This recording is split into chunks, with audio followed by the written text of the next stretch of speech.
жер бетінің 3/2 бөлігін алып жатқан мұхит суы планетадағы су қорының 97%-ын құрайды.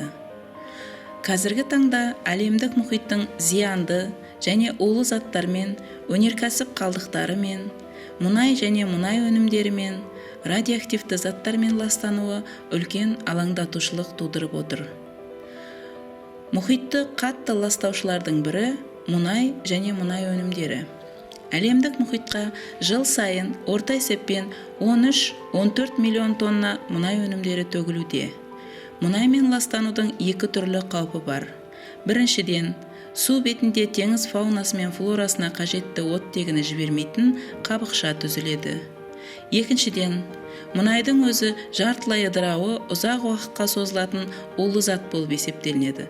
Судың құрамында мұнайдың мөлшері 10-15 миллиграмм жағдайында планктон мен майда шыбықтар қырылып қалады.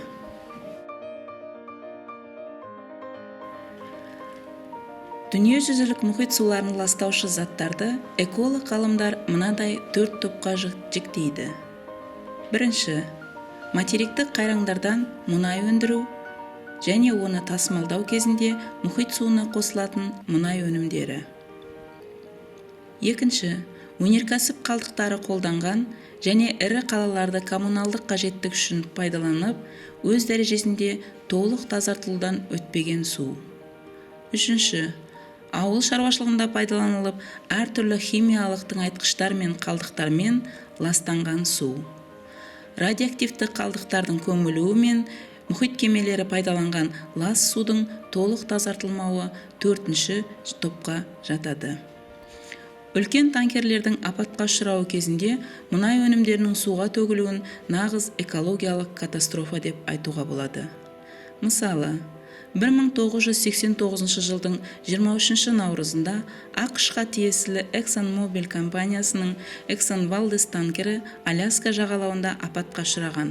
Апат салдарынан 256 мың баррель мұнай, 28 мың километр квадрат дақ түзіп теңізге төгілген. Мұнай мен 2000 километр жуық теңіз жағалауы ластанған.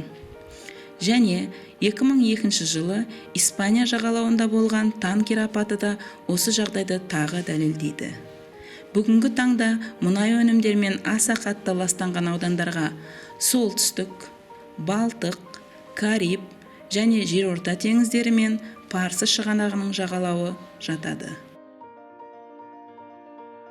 Сонымен қатар, өнеркәсіп пен ауыл шаруашылығы қажетіне пайдаланылған сулар да толық тазартылудан өтпестен өзен жүйелері арқылы мұхиттарға қайтып келеді. Ірі қалалардағы толық тазартудан өткен сулардың өзін ауыз су ретінде қайта пайдалану үшін 15-25 рет оны тұщы сумен араластыру қажет. Бүгінгі таңда адамзат алдында тұрған аса маңызды мәселенің бірі ол дүниежүзілік мұхит суларын қорғау және оның табиғат байлықтарын тиімді пайдалану. Өйткені мұхит табиғат байлығы.